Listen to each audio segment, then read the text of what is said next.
Bonjour à tous, je suis Émilie du blog Parents Voyageurs. Chaque semaine, on va parler voyage en famille, mais aussi nous allons partir à la rencontre de certaines familles inspirantes. Alors installez-vous confortablement et bienvenue dans ce nouvel épisode. Bonjour les parents voyageurs, j'espère que vous allez bien. Alors cette semaine, j'ai le plaisir d'accueillir Laura sur le podcast. Alors Laura est une amoureuse et une addicte à la nature et dans cet épisode, elle nous partage comment elle a initié Elio, son fils, à la nature.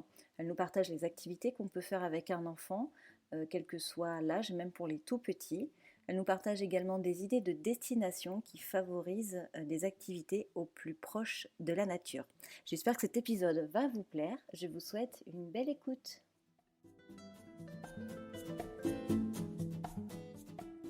Bonjour Laura, merci d'avoir accepté mon invitation pour participer au podcast. Je suis super heureuse de t'avoir avec moi ici ce matin.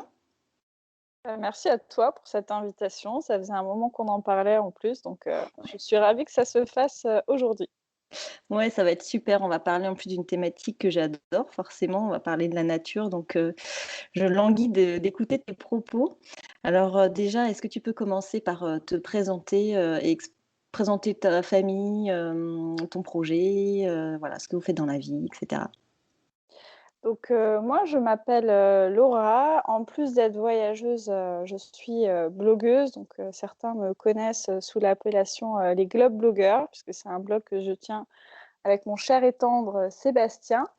On l'a créé en 2013 et puis, entre-temps, la famille s'est élargie puisque, un petit bout de chou, dénommé Elio nous a rejoints il y a maintenant 6 ans et donc, il voyage aussi avec nous. Il commence à bloguer même avec nous.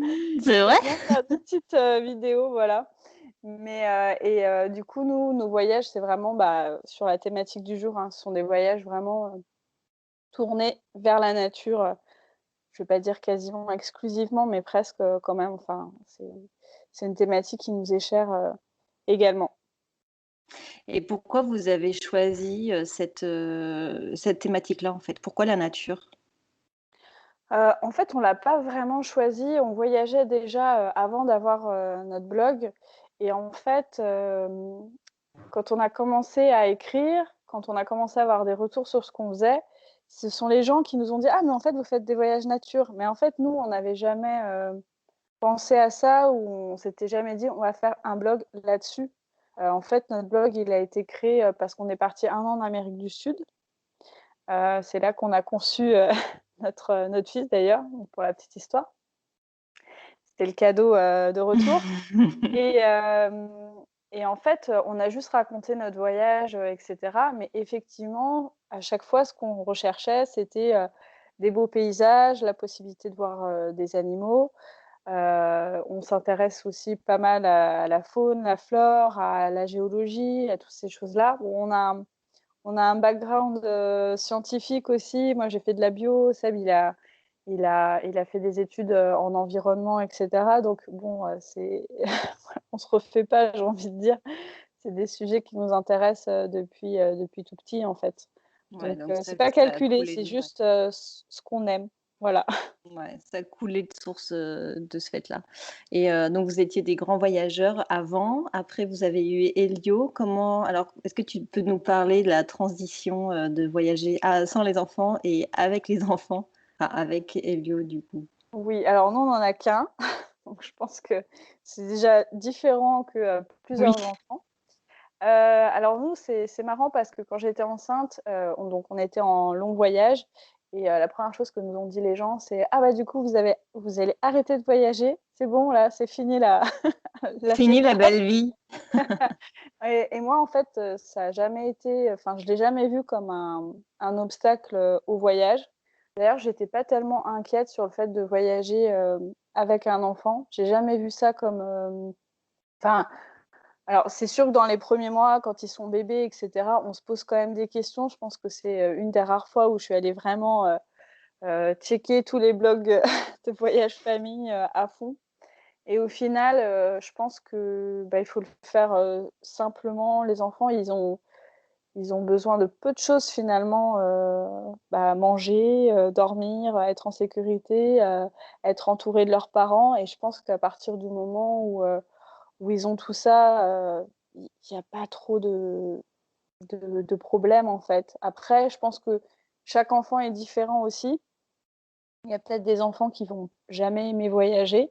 C'est comme les adultes, hein, il y en a, ils ont beau essayer, c'est pas leur truc. Donc nous, on a eu peut-être de la chance, que Elio, aime ça. Après voilà, on essaie de mettre en place aussi les conditions pour que pour lui, ce soit toujours un plaisir. Donc voilà, je pense que c'est pour ça aussi que ça fonctionne. Après, c'est sûr que voyager avec un enfant, ça demande de prendre le temps plus, Mm. parce qu'un enfant n'a pas le même rythme qu'un adulte. Mais ça, pour moi, c'est plutôt un aspect positif. Ça nous a obligés aussi, même si on aime prendre notre temps, on est parfois rattrapé un peu par la course à vouloir faire plein de choses. Et puis, ce qui est intéressant aussi, c'est que, ce qui est intéressant, mais qui peut être un inconvénient aussi, c'est que, on voyage du coup à 3. L'enfant, c'est une personne, donc il faut aussi faire avec ses envies, mais il faut pas non plus écouter que ses envies parce que les enfants, comment expliquer ça?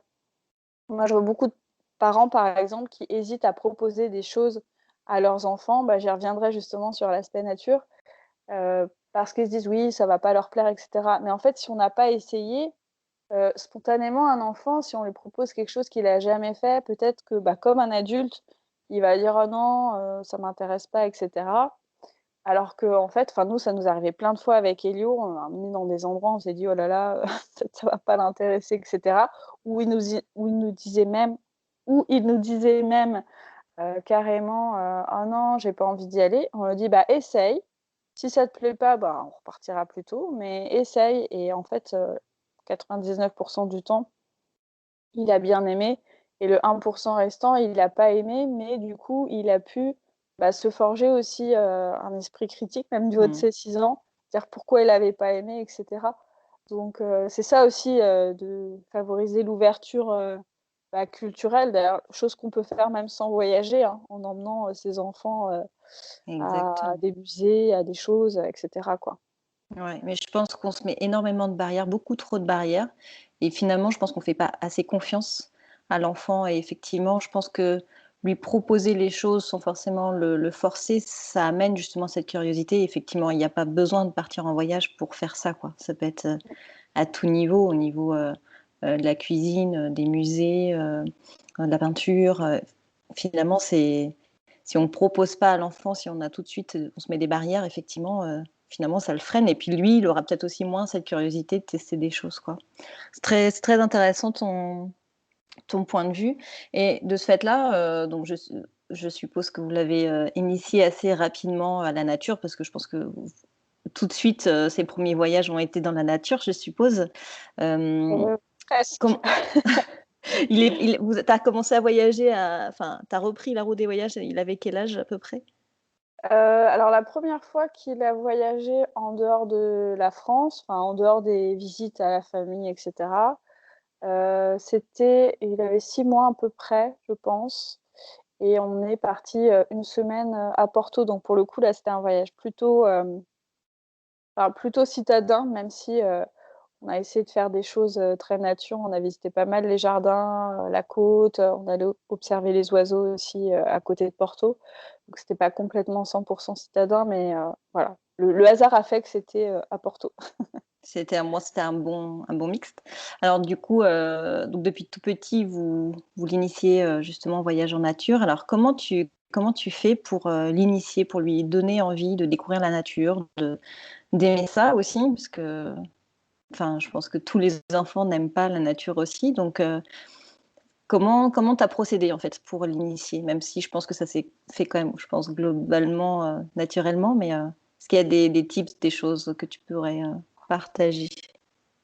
Alors oui, c'est vrai que ça c'est enfin, pareil, là, j'avais pas une stratégie, j'ai pas élaboré de stratégie par rapport à ça. Ça s'est fait effectivement, spontanément. Je pense que déjà le fait que moi-même, j'adore la nature et je sois complètement dans mon élément quand on va, je sais pas, marcher en forêt ou ou peu importe en fait, le paysage et cetera. Je pense que déjà ça se transmet en fait, intuitivement à son enfant. Je veux dire si soi-même on n'est pas à l'aise dans un environnement, je pense que ça sera beaucoup plus compliqué. Je pense que d'ailleurs, certains enfants qui sont pas à l'aise avec la nature, je pense que si on va regarder leurs parents, on va peut-être vite Mmh. comprendre pourquoi. Donc je pense que si soi-même on n'est pas très à l'aise avec la nature, on s'y intéresse pas, bah, ça sera plus difficile, je pense, d'intéresser son enfant.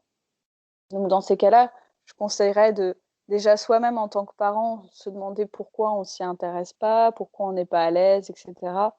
Parce qu'après on n'est pas forcément, obligé d'intéresser ses enfants à la nature. Bon, moi à titre personnel, j'estime que c'est vraiment essentiel, mais voilà après, faut pas faut on peut élever ses enfants, comme on le souhaite et il y a plein d'autres sujets qui sont intéressants comme, les arts ou d'autres choses donc voilà, mais je pense qu'il y a déjà ça.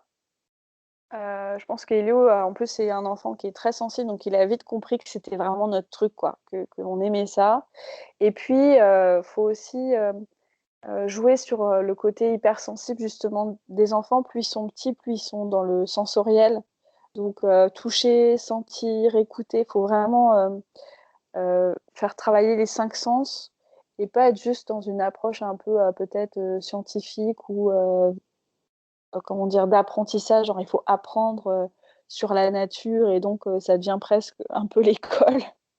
Donc Ouais. non, voilà, faut, et puis du coup, qui dit nature dit, bah, potentiellement aussi, comment dire? Qui dit nature dit aussi, bah, autoriser ses enfants à se salir, à ce qu'il y ait, à ce qu'ils soient, qu'ils touchent la boue, qu'ils ramènent tout un tas de bordel dans leurs poches. Des cailloux, des pommes de pin ou que sais-je. Enfin, il faut aussi autoriser ça, autoriser aussi cette part, d'exploration qui peut des fois faire peur aussi aux parents, parce que, bah, voilà, des fois, il y a des endroits où les enfants peuvent potentiellement, voilà, tomber, il y a des cailloux, il y a des rochers et tout ça et donc je pense qu'il faut, montrer à l'enfant que oui, c'est un milieu qu'on peut explorer, qu'il peut y avoir des dangers et cetera, mais sans que ce soit dans un climat anxiogène. Je sais pas si c'est très clair ce que je dis, Ouais, mais si, si. des Si, fois, en je vois fait, des le laisser quand même, enfin, libre de ses mouvements sans forcément être en stress en disant: «Tu vas te faire piquer par-ci, fais attention à voilà, ça». Il faut lui mais laisser une liberté.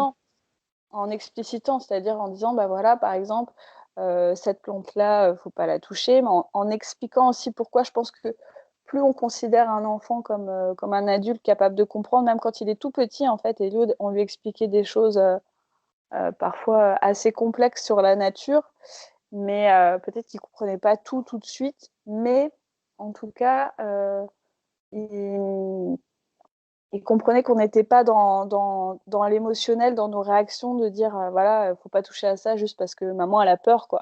Non, c'est: Ouais. «Faut pas toucher à ça parce que ça peut être du poison, bah, attention au rebord de la falaise parce que, bah, si tu tombes, voilà». Tout en voilà, mettant des garde-fous, mais en montrant que la nature c'est pas, non plus, la jungle, c'est pas non plus dangereux, quoi. Je pense que c'est important parce qu'en fait, on voit plein de gens, en fait, ça me rappelle une anecdote d'une amie d'un copain qui venait à Nantes et avec qui on a fait une balade, alors pour le coup, c'était pas en plus, la jungle, hein, c'était, on était sur une prairie, au bord de l'eau, en pleine ville et la fille voulait pas s'asseoir sur l'herbe, quoi. Elle avait peur de s'asseoir sur l'herbe. Elle avait peur de qu'il y ait des petites bêtes, des petits trucs, des machins et bon là, c'est un un cas vraiment extrême, mais je pense que voilà, il y a des enfants si on leur montre pas que, bah, les petits insectes, c'est pas dangereux, il y en a qui sont dangereux, il y en a qui le sont pas, que, et qu'on les habitue aussi à avoir ces sensations, liées à la nature. Oui, l'herbe, ça gratouille, des fois bah, la boue, c'est humide, il y a des choses qui sont sales et cetera et ben, si on l'habitue pas à tout ça, il va trouver ça, pas normal quoi ou Mmh. pas agréable donc voilà. Enfin, en tout cas, moi, c'est comme ça que je vois les choses. Ouais, c'est hyper intéressant. C'est vrai que je pense que comme tout, il faut donner du sens aux enfants et ils sont vraiment capables de comprendre, même quand ils sont petits, hein, ils comprennent très bien et je pense que ouais, il faut pas lésiner sur les explications en fait, parce que ça permet du coup de les familiariser beaucoup plus avec le milieu. Mais alors toi, j'ai envie de dire pour vous, c'est facile parce que c'est votre truc, vous kiffez ça, vous êtes, je pense, très doué sur l'environnement, la nature, vous avez énormément de connaissances. Quand on est des parents novices, tu vois, nous on adore la nature aussi, mais je suis incapable de donner les noms des arbres, par exemple, en toute transparence. Comment tu fais pour initier tes enfants alors que tu n'as pas de connaissances, tu vois. Bon, alors après, effectivement, tu les accompagnes sur voilà, le sensoriel, etc. Mais si tu veux aller un peu plus loin, est-ce que tu as des idées d'activités ou des sites peut-être que tu utilises pour justement aller un peu plus loin sur la découverte sans forcément qu'on soit expert? Tu vois, tout à l'heure, tu parlais des arbres. Et j'ai vu sur ton Instagram aussi, tu parlais d'herbier. Je trouve ça super passionnant et je pense que pour les enfants, c'est génial. Mais quand ils ne connaissent rien, tu fais comment? Et ben, alors c'est un bon exemple les arbres parce que justement Elio commence à s'intéresser pas mal aux arbres et en fait, contrairement à l'illusion que je peux donner, je suis pas du tout experte sur pas mal de sujets. Je pense qu'en fait, c'est pas un problème de ne pas savoir. En tant que parent, je pense que c'est même un cadeau qu'on offre à ses enfants de leur dire: «Je ne sais pas. Je ne sais pas et on va apprendre ensemble». Voilà, par exemple, Elio, il y a un tas de questions qu'il me pose, mais franchement, dans 90 des cas, je n'ai pas la réponse. Et souvent, ce qu'on fait, c'est qu'on va chercher la réponse ensemble. Merci internet, merci Google. Voilà, on va chercher ensemble. Il est d'ailleurs, très, comment dire? Fier quand il pose, des questions pièges un peu comme ça. Et puis je pense que ça instaure aussi une relation entre parents où voilà, on n'est pas nous le sachant, on est à égalité et donc on partage vraiment cette expérience à 100% côte à côte. C'est pas moi qui le tire vers la connaissance, on apprend vraiment ensemble. J'ai pas forcément de site internet là qui me viennent en tête parce qu'en fonction des questions, je vais tout simplement aller fouiller, aller chercher. Euh, je vais aller regarder. Donc, alors, si sur les plantes et sur les arbres, etc., il y a une application qui s'appelle plante.net, je crois. Donc, c'est une application sur smartphone où en fait on prend en photo la fleur, la feuille, etc. Et puis ça nous donne des. C'est une sorte du Shazam en fait pour les Le plantes. Shazam de la plante. Voilà. Donc, par exemple, il y a ça. Je pense qu'il faut aller fouiner aussi sur les stores des applications, on tape nature, oiseaux, feuilles, fleurs. En fait, il y a plein de choses. C'est vrai que je l'explore pas trop cette piste-là, mais il y a des choses. Donc, il n'y a vraiment pas besoin d'être expert. Je pense que déjà, être à fond sur le sensoriel, déjà, c'est bien. C'est-à-dire, c'est bête, hein, mais un insecte, moi, j'y connais rien en insecte, hein, c'est pareil, je connais pas les noms. Et ben, on va aller regarder la couleur, on va aller regarder la taille, on va essayer de regarder en détail des éléments, etc. Et puis, oui, bah, chercher ensemble. Après, la chose, si on s'intéresse comment dire, à la faune, à la flore, il y a aussi des guides en fait en livre qui existent. Alors, il y en a tout un tas. Voilà, on peut prendre, enfin, peu importe lequel on prend, prendre celui qui nous semble le plus didactique pour nous. Et ça peut être aussi des outils qu'on feuillette avec les enfants, par exemple.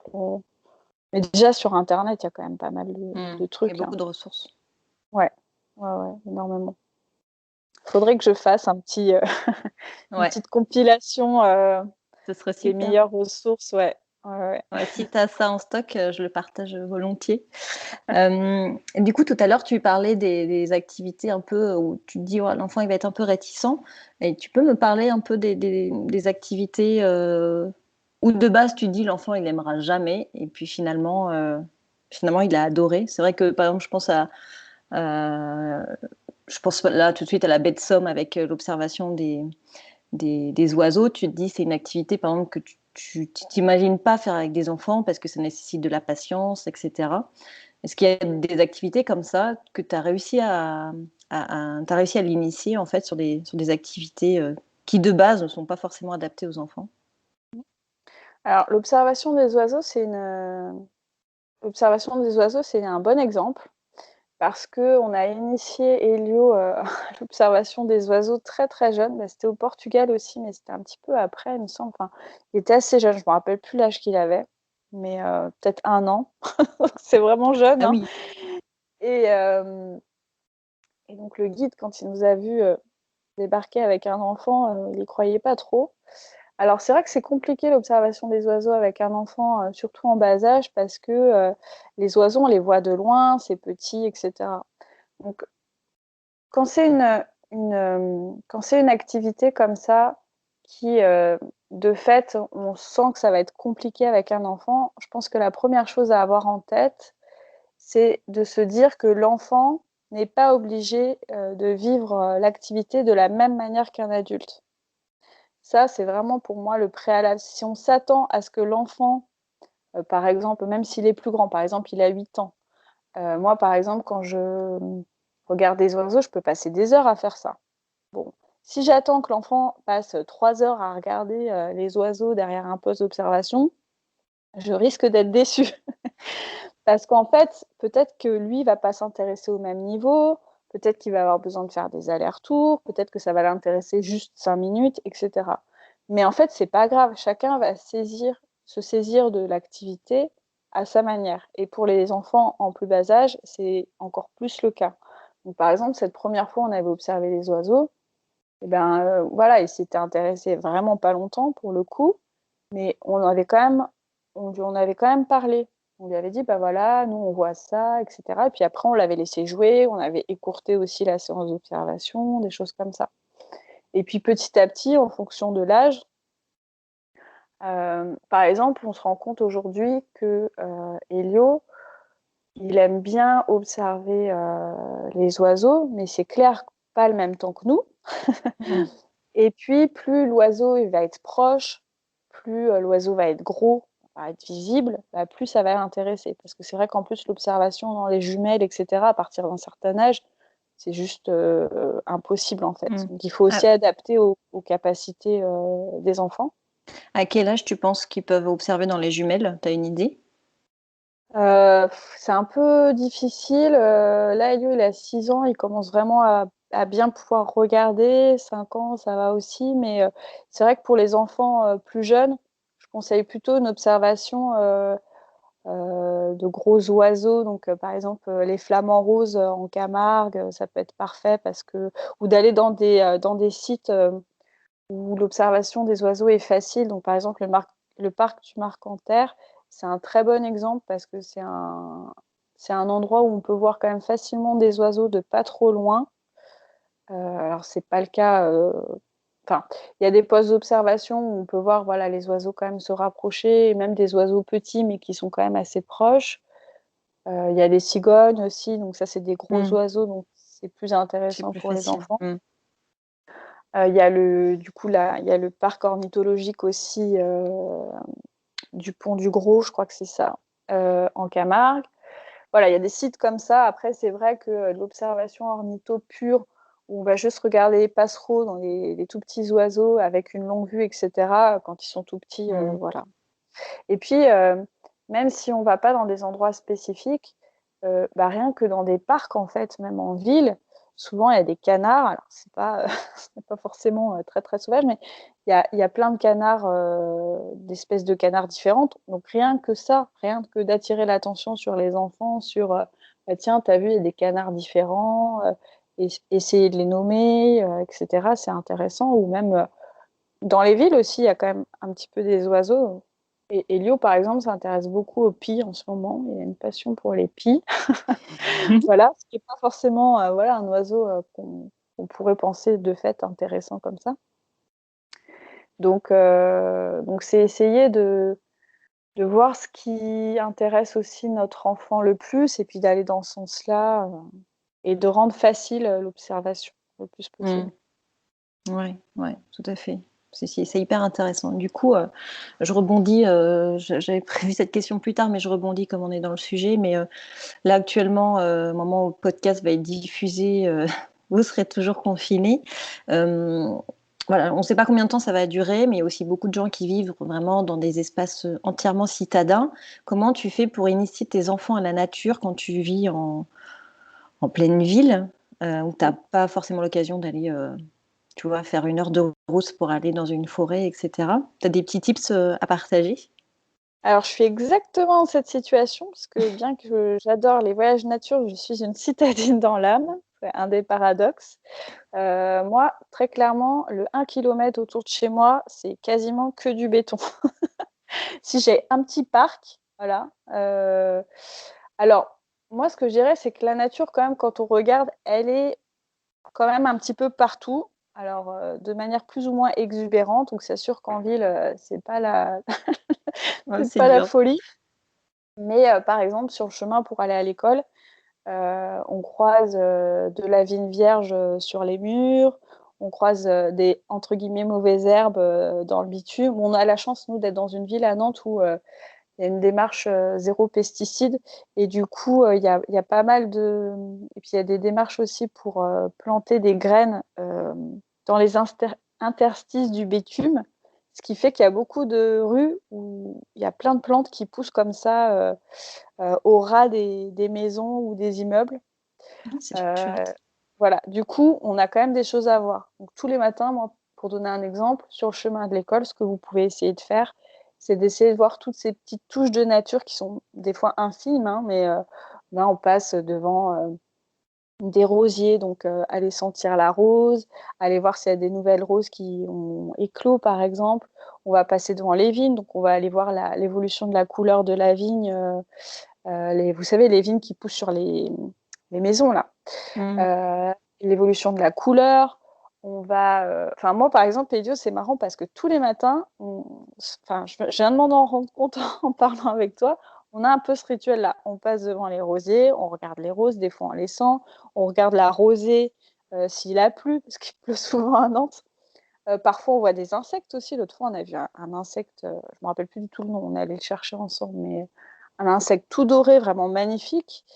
Mais parce qu'on a regardé, en fait, je pense que souvent, on voit pas les choses parce qu'on les regarde pas tout simplement ou parce qu'on se dit: «C'est pas intéressant, c'est pas sensationnel, c'est pas extraordinaire», donc voilà. Alors qu'en fait, bah, voilà, une pie, si on regarde vraiment une pie, bon, je vais passer pour une grosse folle en disant ça, mais c'est super beau. Je sais pas si vous avez déjà remarqué, enfin, je dis «vous» parce que je Si. m'adresse Oui, aux oui. auditeurs, ma déformation de podcasteuse, aussi. Elles ont elles ont une petite plume bleue. Elles sont blanches et noires quand on regarde comme ça vite fait, mais elles ont une plume bleue sur le côté. Voilà, une petite touche de bleu qui est vraiment vraiment un très joli bleu. Donc voilà, il y a plein de Ouais, c'est les détails comme ça détails. Mmh. auxquels on fait pas, voilà. On peut aussi, alors comme on est confiné chez nous, c'est vrai que moi je cherche beaucoup d'activités aussi sur la nature tout en étant confinée. Hem, alors je vais pas me rappeler, si, je me suis abonnée à un truc qui s'appelle, pas retrouver le nom, C'est pas heu, grave, on pourra le mettre dans le note de l'épisode. mercredi quelque chose. Je viens juste de m'abonner. Donc ouais, en fait, c'est une activité, nature tous les mercredis que tu reçois dans ta boîte mail. Donc sans recevoir rien dans ta boîte aux lettres et puis tu as une activité, un peu plus importante, par mois et donc là, par exemple, dernièrement, c'était, autour des sons de la nature. Ils ont fait tout un tas de trucs. Donc en fait, on écoute des sons et on doit deviner, ce que c'est. Donc voilà, ça, c'est des choses qu'on peut faire à la maison.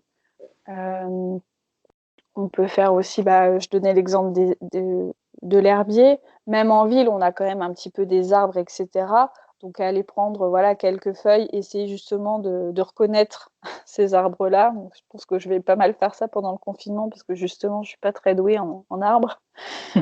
Voilà, on peut prendre, voilà, des éléments naturels et faire des créations aussi, artistiques. On n'est pas obligé d'être toujours dans le, comment dire? On n'est pas toujours obligé d'apprendre des choses sur la nature, d'un point de vue strict. On peut aussi mêler la nature aux arts, décorer des pommes de pin. Enfin voilà, tout ça aussi, tout ça c'est en lien en fait. Oui, c'est pas forcément toujours contraindre l'enfant à apprendre des choses, c'est aussi de manière pédagogique jouer avec et s'en servir de déco. Oui, Effectivement, oui, c'est oui, aussi notre approche finalement qui est oui, intéressante. faut pas que ça devienne un cours de biologie ou de géologie ou etc. Enfin, nous on l'a jamais, euh, app- nous on l'a jamais vécu comme ça. Euh, quand on quand on donne des informations, des explications à Elio, c'est vraiment pas dans l'idée que forcément il les enregistre, etc. Mais c'est parce que nous ça nous intéresse. Mais je pense que vraiment l'approche sensorielle, c'est la meilleure parce que c'est aussi comme ça que finalement les enfants, ils vont retenir pas mal de choses. Mm. Je pense que l'école de... Enfin, moi, je crois vraiment que c'est en faisant, en ressentant les choses. Enfin, nous, on a une approche vraiment très sensorielle, presque sensuelle aussi de la nature. C'est vraiment notre spécificité dans la manière dont on appréhende la nature. Moi, pour moi, c'est vraiment une source de bien-être parce que vraiment, je ressens des choses. Voilà, quand je suis dans une forêt, je trouve ça hyper apaisant. Euh, L'ambiance humide, les odeurs, les sons, etc. Et nous, c'est comme ça qu'on sensibilise Elio là-dessus. Et je pense que du coup, ça personnalise aussi l'approche parce que chacun va y prendre ce qu'il veut, quoi. On n'est pas sur un Mm. savoir un peu froid, quoi. Chacun expérimente les choses à sa manière. Mhm. Oui, en plus, c'est très ouvert finalement. Chacun peut s'approprier sa manière de découvrir la nature et en fonction de sa personnalité. Non, mais je pense que, enfin, en France, on a trop ce regard dès que c'est quelque chose qui peut s'apparenter aux sciences, parce que la nature, du coup, c'est un peu de biologie, c'est un peu de tout Mm. ça. Du coup, on a forcément une approche vraiment, il faut apprendre, il faut être expert. Alors qu'en Oui. fait, pas du tout. Je pense qu'il y a d'autres pays où on n'a pas du tout cette approche-là vis-à-vis des sciences. On est un peu plus décomplexé et je pense que voilà, faut pas prendre la nature comme un truc d'expert, quoi. En fait, enfin, la nature, elle nous entoure. On a des liens, des interactions constantes avec elle. Et voilà, on a le droit de s'y intéresser, même si on Mm. n'a pas un bac plus 5 en biologie, heureusement. Et Ouais, puis, c'est clair. l'autre point aussi que je voulais dire, parce que tu as parlé de la sylvothérapie, donc ça me fait penser à ça, c'est que des fois, donc il y a cet aspect, on voit la nature un peu comme un truc scientifique, inaccessible et tout ça, ou sinon, on voit la nature aussi comme un truc un peu de farfelu, des babos, un peu perché, etc. Parce que bah, il y a certaines initiatives qui vont dans ce sens-là. Pour autant, je pense qu'entre les deux, euh, comment Mm, dire, entre les deux opposés, là, entre les deux extrémités, il y a tout un panel de choses à faire, etc. Et faut sortir un peu des clichés qu'on peut avoir sur la nature, quoi. On peut être mm. un citadin et s'intéresser à la nature sans avoir envie de faire des câlins aux arbres ou de faire un stage de survie pendant 5 jours en forêt, quoi. Voilà, il y a un spectre de choses à Ouais, faire, quand même. ouais, ouais, tout à fait, tout à fait. On va être obligé de clôturer. Est-ce que tu pourrais nous parler en fait de certains pays qui t'ont marqué, des pays ou des destinations vraiment nature, enfin des destinations idéales pour découvrir la nature, s'initier ou juste passer des vacances avec des enfants? Tu as des destinations comme ça en tête? Alors, comme on est en plein confinement et que l'horizon de voyage lointain n'est pas immédiat, je dirais que déjà la France est un très bon terrain d'exploration.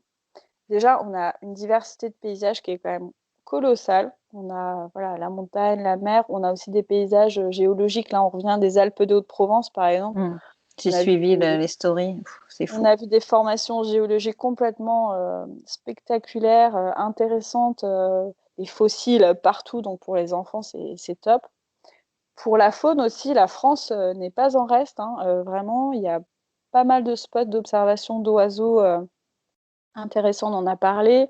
On peut voir des dauphins en France, en Bretagne. On peut voir des phoques dans la baie de Somme, par exemple. Donc, c'est quand même des animaux pour des enfants qui sont intéressants à voir parce que c'est vrai que je ne l'ai pas dit, mais moi, les zoos, c'est pas mon truc.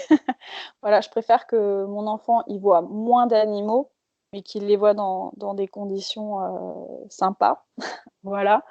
On peut aller en forêt aussi et avoir l'occasion de voir des chevreuils, des choses comme ça. Donc c'est quand même des animaux qui sont intéressants à voir. Et puis si on se prête à rêver de voyages plus lointains, nous on a beaucoup. Alors il y a 2 destinations que je conseillerais, enfin 3 même, allez, que je Soyons fous. conseillerais pour voir des animaux facilement avec des enfants, même en bas âge, parce que pour le coup, Elio était assez petit quand on a voyagé là-bas. Donc déjà, le Sri Lanka, on ne pense pas forcément au Sri Lanka pour les animaux, mais alors c'est vrai que là, je parle plus animaux quand je parle nature, parce que c'est vraiment un des trucs qu'on aime faire. Le Sri Lanka, il y a pas mal d'endroits où on peut voir des animaux, alors pour le coup, des éléphants, des léopards, enfin, pour le coup, vraiment des animaux voilà, qu'on peut qualifier un peu de spectaculaires, etc. Et on peut faire des safaris avec des enfants en bas âge, ce qui n'est pas forcément le cas dans d'autres pays. Donc Elio, nous, il avait 3 ans et demi quand il a fait. Donc, alors c'est pareil, on n'imagine pas forcément faire un safari avec un enfant de cet âge-là. Alors je pense qu'il faut quand même qu'il soit déjà un peu habitué à l'observation animalière et que ce soit un enfant plutôt du genre patient. Mais voilà, nous, il a fait un safari avec nous toute une journée entière. On ne regardait pas forcément tout le temps, mais voilà, on avait pris des jeux. Et on l'autorisait aussi à vivre l'expérience différemment. Et ça s'est très bien passé. Donc voilà, au Sri Lanka, on voit aussi des singes, on peut voir des baleines, enfin, il y a la totale. L'autre endroit que je recommande aussi, c'est le Canada et plus particulièrement la Gaspésie. Il y a plein de parcs naturels qui sont très bien aménagés pour les familles. Il y a des randos qui sont sympas et faciles d'accès pour les familles. Et on voit aussi beaucoup d'animaux. Donc on a vu, pareil, Elou était assez petit. Il devait avoir 4 ans peut-être dans ces eaux-là, 3-4 ans. Et on a vu voilà, un orignal, on a vu des porcs-épics, on a vu des baleines aussi, on a vu tout un tas de... Enfin, c'était un peu la folie aussi. Et ça, de manière assez facile. Et le troisième pays, alors peut-être un peu moins, à laquelle on pense un peu moins pour les familles, c'est Madagascar. On a eu un gros coup de cœur pour Madagascar parce que, pareil, les paysages sont merveilleux. Alors là, je dirais, c'est peut-être plus pour des familles qui ont déjà l'habitude un peu de voyager et tout, parce que je sais que ça peut faire peur, Madagascar, avec un jeune enfant, mais franchement, ça se fait aussi. Elio avait 1 an et demi, donc pour le coup, il était vraiment petit. Et on aimerait bien y retourner parce qu'on peut voir pas mal de lémuriens, on peut voir des caméléons, des serpents, tout un tas d'animaux et assez facilement également. Donc, c'est les 3 destinations auxquelles je pense, mis à part bien sûr la France. Et du coup, je rebondis sur les destinations. Alors, je ne l'ai pas fait avec des enfants, mais je l'ai fait en couple. C'est le Costa Rica. Oui. Donc, ça remonte c'était il y a 10 ans. Donc, déjà, je pense que le pays, il a aussi un peu évolué. Mais j'étais abasourdie de tous les animaux que tu vois. Oui, Déjà, tu n'es même pas rentré dans un parc naturel que tu as déjà des animaux sur le parking, tu vois. C'est incroyable. Alors, je suis d'accord. Nous, on a voyagé aussi au Costa Rica plusieurs fois avant d'avoir un enfant. La seule chose alors, c'est marrant que je n'ai pas pensé au Costa Rica. Après, c'est vrai qu'il y a des parcs aussi qui sont très bien aménagés, etc. Après, attention, il y a certains parcs qui souffrent un peu d'être surfréquentés. Et du coup, en fait, on voit tellement les animaux facilement Que c'est pas normal. Que voilà, des fois, il y a des voyageurs qui peuvent nourrir les animaux, des choses comme ça. Donc, je ne dis pas qu'il ne faut pas aller au Costa Rica, parce qu'il y a différents parcs, il y a plein de réserves naturelles, etc. Et effectivement, on voit des animaux facilement. Mais attention, pour ceux qui sont un peu puristes comme nous, on aime bien aussi l'attente, le fait de chercher, que ça ne soit pas trop facile. Enfin, facile sans être facile. C'est un peu paradoxal ce que je dis. Mais et au Costa Rica, sur certains endroits, on a pu ressentir ça. Mais c'est pas non plus tous les parcs. Mais je sais pas comment ça a évolué depuis ces dernières années. Moi non plus, ça fait 12 ans, je crois. Donc, je sais pas comment c'est aujourd'hui. Mais tu vois, c'est intéressant ce que tu dis, parce que quand tu n'es pas initié, quand tu n'es pas novice, tu peux finalement te faire avoir sur des parcs dans certains pays, pensant que c'est un parc naturel, etc., et qui au final, ils sont, on va dire, travaillés pour le touriste, en fait. Tu vois, Alors, en fait, le problème du Costa Rica, c'est pas vraiment ça, parce que en fait, les parcs, ça reste vraiment des vrais parcs. Je voudrais pas qu'on pense que je dis que c'est des zoos et tout ça. Le truc, c'est qu'en fait, comme c'est un petit pays et que les zones protégées sont des fois sont petites, en fait, il y a une concentration, c'est statistique, il y a une concentration d'animaux qui se retrouvent là. Moi, le seul truc qui m'a gêné au Costa Rica, donc c'est naturel, hein, c'est une observation naturelle. Le seul truc qui est dommage, c'est que le Costa Rica, il y a eu tellement de publicité sur l'écotourisme, etc., que ça a fait venir aussi tout un tas de gens qui s'intéressent à la nature, mais plus pour le côté voilà, un peu spectaculaire, un peu, etc., et qui sont pas forcément toujours soucieux vraiment de la nature. Et du coup, moi, j'ai vu des comportements au Costa Rica, comme nourrir des singes, etc., des ratons laveurs, qui fait qu'en fait, bah, ces animaux-là, spécifiquement, tu vas les voir de trop près, en fait. Quand tu vois un singe qui est à 1 mètre de toi, c'est qu'il y a un souci, en fait, mais qui n'est pas forcément dû aux organisateurs, entre guillemets, Oui. mais plus au comportement, en fait, des touristes. Et comme moi, voir ce genre de comportement, ça m'irrite au plus haut point et ça peut gâcher mon expérience de voyageuse. C'est vrai que du coup, des fois, c'est un peu chiant. Après, je sais pas comment ça a évolué. Et puis, il y a quand même des endroits où il y a moins de monde et où l'observation, elle est différente. Forcément, quand on parle de nature, on parle aussi beaucoup d'écotourisme. En plus, tu as un peu amorcé le sujet là. Pour toi, est-ce que l'écologie est compatible avec le voyage? J'aimerais bien avoir ton point de vue par rapport à ça, même si c'est une vaste question, je suis consciente, mais l'écotourisme, c'est un sujet que tu abordes assez souvent dans tes podcasts et sur ton blog. Comment tu peux voyager de manière plus respectueuse? J'aimerais te répondre que l'écologie et le voyage, ça match, mais voilà, parce que ça m'arrangerait, mais bon, je pense que c'est quand même un peu complexe. Je pense qu'on peut limiter effectivement son impact. On peut avoir des voyages qui sont vraiment écologiques, notamment si on voyage vraiment local, en faisant attention aux activités, aux prestataires qu'on utilise, etc. Après, dès lors qu'on voyage loin, ça se corse quand même un petit peu, à moins d'arriver à être vraiment avec un voyage sans avion ou sans trop de transport parce qu'on prend le temps, ce qui est aussi possible, hein, et, on voit de plus en plus de gens qui essayent de faire des tours du monde sans avion, etc. Mais du coup, voilà, c'est une démarche quand même qui prend du temps et qui est engagée. Mais voilà, ça reste quand même aussi possible. Alors, comment voyager de manière plus responsable, plus durable? Bon, je pense que la question des transports, quand même, elle se pose. Plus on voyage voilà, localement, en essayant d'éviter l'avion, etc., mieux c'est. Après, pour autant, je dis ça, et moi-même, j'ai pas, pour être tout à fait honnête, j'ai pas fait une croix sur l'avion totalement. Je pense qu'il faut en avoir un usage le plus, comment dire, modéré. Par exemple, moi, à titre personnel, je prends pas l'avion déjà en France. S'il y a des voyages en Europe que je peux faire accessibles sans avion, j'essaie de le faire. Quand je pars et que je prends l'avion, j'essaie d'y aller au moins pour un minimum de temps, pas le faire pour un week-end, ce genre de choses-là. Alors, ça ne change rien au fait que je prenne l'avion et qu'il y ait de la pollution, mais au moins, voilà, je me dis, il faut que je le prenne et que ça vaille le coup quelque part. Par exemple, pour les voyages très lointains, ce que nous, on a fait plusieurs fois, c'est de partir sur une longue durée. Par exemple, en Amérique du Sud, quand on est parti en Amérique du Sud 1 an, on aurait pu faire un tour du monde, mais on s'est dit non, on ne veut pas faire un tour du monde parce que ça nécessite du coup de changer d'avion tous les mois, etc. Enfin, c'était un gouffre écologique sans nom.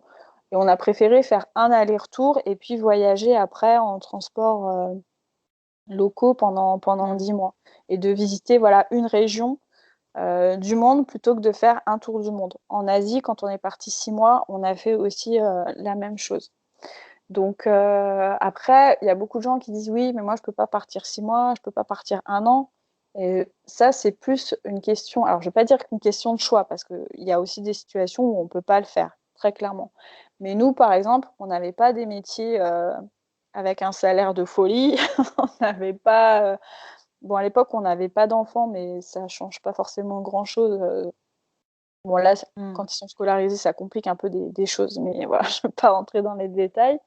Mais voilà, il y a les congés sans solde, il y a les congés sabbatiques. Bon, c'est vrai qu'en contexte économique actuel, on pense pas forcément à faire ça maintenant, mais voilà, Oui, si on est hors situation, voilà, hors covid, situation effectivement, oui. exceptionnelle, voilà, il y a plein de gens, en fait, qui pensent qu'ils peuvent pas le faire, mais qu'en fait, ils pourraient le faire. C'est juste qu'ils soit ils ont peur, soit ils choisissent de pas le faire et chacun fait comme il veut, mais c'est souvent plus possible, voilà, On le pense, qu'on quoi. le Mmh pense, mh. en fait. Nous, il y a beaucoup d'amis, voilà, qui nous disent: «Ah, vous avez la chance, vous pouvez faire ça», mais qu'est-ce qui il y avait rien qui nous différenciait par rapport à leur situation. On était en CDI, ils étaient en CDI, on avait enfin voilà. Donc c'est aussi, des fois on se met des barrières, Mmh. soi-même, hein, finalement. Et puis après, pour voyager de manière plus écologique, alors, quelle que soit la destination, je pense qu'il faut effectivement faire attention aux activités qu'on fait. Bah, il y a des activités qui sont plus respectueuses de l'environnement, que d'autres. Là, ça ferait l'objet d'un Ouais. podcast à part entière, mais les hébergements, il y a des hébergements, voilà, c'est mieux d'aller dans un hébergement local qui privilégie la population locale, par exemple, que d'aller dans des gros hôtels, hyper gourmands en énergie et puis qui défigurent le paysage, au passage, pour donner des exemples, un peu marquants. Hem, on peut, bah, dans les transports aussi qu'on va utiliser sur place, privilégier les transports locaux, essayer de réduire ses déchets au maximum, même si c'est vraiment pas simple, du tout en Mmh. voyage. Donc voilà, c'est-à-dire se poser à chaque fois la question, à chaque étape de son voyage, que ce soit du déplacement à l'activité, à ce qu'on va manger et cetera. Qu'est-ce qui, est le plus durable possible, et qu'est-ce qui est faisable aussi pour moi? Le tourisme durable, c'est vraiment un processus, hein, j'en parlais hier, je faisais une conférence sur le sujet. Personne n'est irréprochable à partir du moment où on voyage. Il y a forcément un impact, écologique, social, Mmh. économique. Il faut tenter de faire en sorte qu'il soit le moins Plus néfaste, mmh. possible. Donc donc voilà, puis, Mmh. sans non plus s'autoflageller, mais en étant conscient que nos actions ont des conséquences aussi. Ouais, ouais. Ouais, effectivement, même en voyageant local, on peut quand même actionner sur des petits points, faire qu'on voyage mieux, en tout cas avec un peu plus de sens. Mmh. Ça, c'est vrai que une grosse démarche et déjà, il faut avoir envie de le faire pour le mettre en place, quoi, je pense déjà. Oui, C'est quand puis même, le voyage local n'est pas forcément un voyage durable, hein, parce qu'on peut aussi voyager localement et aller faire du jet ski, enfin, on peut aller faire du jet ski à à 30 kilomètres de chez soi, bouffer des trucs qui viennent de l'autre bout du monde, aller dans des chaînes de fast-food et cetera, ce sera pas forcément durable non plus. Donc oui, oui. le voyage local n'est pas toujours non plus synonyme de voyage, durable. Il sera peut-être moins gourmand en déplacement, mais après il faut voir les autres choses. Donc en fait, Mmh. c'est un tout, C'est un et processus, à regarder. complexe, en fait, ouais. Mmh, mmh, mmh. Mmh. Ouais, c'est hyper Par intéressant, exemple, il y ça a des mériterait gens un podcast aussi à oui, ce sujet. donc voilà. Super. Eh ben, écoute, merci, merci beaucoup Laura, c'était hyper intéressant. Franchement, bon, on a explosé le timing, mais ça valait vraiment le coup parce que tu nous as, parlé de choses hyper intéressantes. C'est hyper constructif. Je te remercie beaucoup. À bientôt. J'espère que ce nouvel épisode vous a plu et en tout cas vous a donné envie de commencer à initier vos enfants aux activités autour de la nature. En tout cas, si cet épisode vous a plu, vous savez que vous pouvez toujours laisser 5 étoiles sur votre plateforme d'écoute et un commentaire, ce serait le must. En tout cas, je vous souhaite une très très belle semaine et je vous dis à la semaine prochaine. Ciao ciao.